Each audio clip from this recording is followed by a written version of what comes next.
Welcome again, sis bro. Balik lagi dengan Big Bro P di sini. Kemarin cara belajar sudah, cara bersikap di sekolah yang baru sudah. Kali ini Big Bro akan kasih tahu cara memilih teman supaya nggak salah pergaulan ya.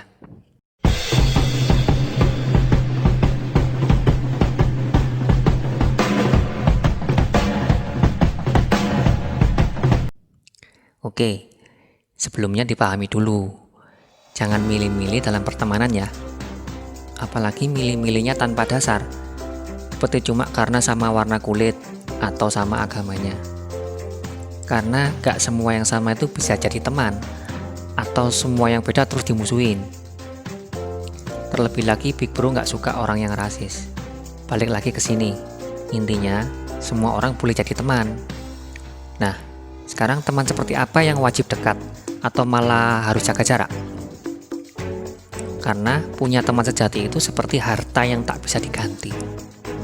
Beruntunglah sis bro kalau berada di lingkungan atau sekolah yang orang-orangnya baik. Sis bro jika salah memilih teman dekat, masa depan bisa hancur. Sebaliknya, banyak orang yang sukses karena jasa teman-temannya. Cara memilih teman. Oke, menurut sekilas survei, banyak orang pengennya punya teman yang beratribut. Misal, bisa diandalkan, kaya, cakep, ngetop, punya jabatan. Pokoknya bukan orang yang biasa-biasa. Well, ini salah ya sis bro. Karena namanya teman itu yang dilihat bukan dari itu. Justru kalau mau melihat teman sejati, atribut-atribut yang tadi harus dilepas semua. Kalau ada yang mencari teman karena melihat atributnya tadi, maka itu sebenarnya bukan mencari teman ya, tapi mencari orang yang bisa dimanfaatkan. Hati-hati sis bro. Oke, dalam pertemanan tentu ada proses. Cobalah teman-teman itu disaring, hindari atau jaga jarak yang punya ciri-ciri atau sifat. Pertama, teman yang berbahaya. Misal teman ini anggota geng yang suka berbuat onar, palakin orang, narkoba, suka miras, judi, dan lain-lain. Karena namanya teman, suatu saat dia minum miras, sis bro juga akan ikut minum meskipun dia nggak ngajak. Atau awalnya mungkin nggak tahu dia pakai narkoba.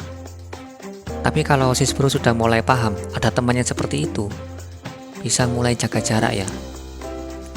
Sekedar kenal boleh, tapi sebisa mungkin saat ini dihindari.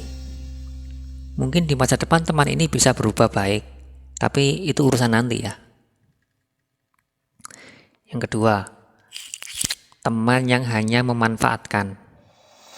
Misal, sis bro belakangan baru tahu kalau ada teman yang deket karena cuma pengen minjem mainan aja. Ketika sis bro sudah nggak punya mainan itu, teman dekat itu langsung hilang. Bahkan sis bro panggil namanya pun dia nggak mau lihat. Temen yang ada cuma pas ada butuhnya doang ini, kenal boleh, dekat jangan ya. Sebab hanya akan buat susah di masa depan. Ketiga, teman yang nggak tanggung jawab. Misal, pas ada tugas kelompok, masing-masing sudah ada tugasnya sendiri. Tapi kalau ada salah satu yang kerjanya asal-asalan, itu bisa pengaruh nilainya ke semua. Teman yang kurang tanggung jawab ini kenal boleh, dekat boleh, ya kan? Tapi hindari untuk jadi partner atau kerja bareng ya. Keempat, teman yang gak setia. Nah, kalau mau lihat kesetiaan seorang teman, gak mudah ya sis bro ya. Karena ini butuh suatu event, yaitu saat dimana kita dalam keadaan darurat, baru bisa melihat mana teman yang setia, mana yang pecundang.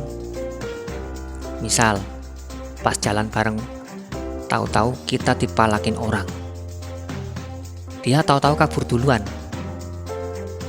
Atau mungkin pas kita lagi krisis, betul-betul sampai makan aja susah, dia biasanya ada, siapa tahu bisa bantu kan, tapi malah tahu-tahu hilang.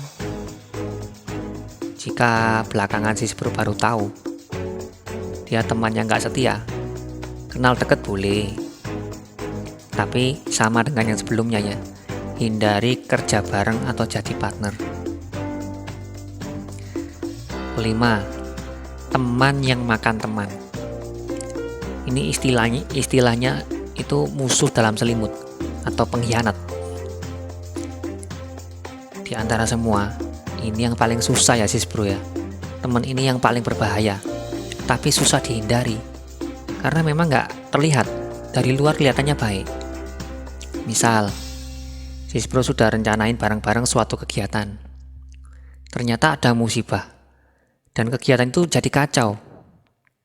Pas diminta pertanggungjawaban, temen itu malah nunjuk ke sis bro yang harus tanggung jawab semua, padahal dia juga ngikut andil besar. Atau mungkin ada temen yang tahu-tahu menfitnah sis bro sesuatu hal. Nah, kalau baru sadar ada teman yang seperti itu, harus mundur teratur, jangan pernah dekat lagi, jaga jarak, cukup kenal aja ya sis bro ya. 6. Teman yang berlainan gender. Maksudnya gini, kalau sis bro cewek, jangan terlalu dekat teman cowok ya, nanti dikirain pacaran. Sama pacar pun jangan terlalu di tempat umum, nanti dikirain cewek murahan. Kalau sis bro cowok, sama juga, jangan terlalu dekat sama transgender. Kenal dekat boleh, tapi harus jaga jarak aman ya, orang bisa mikirnya ke yang lain-lain.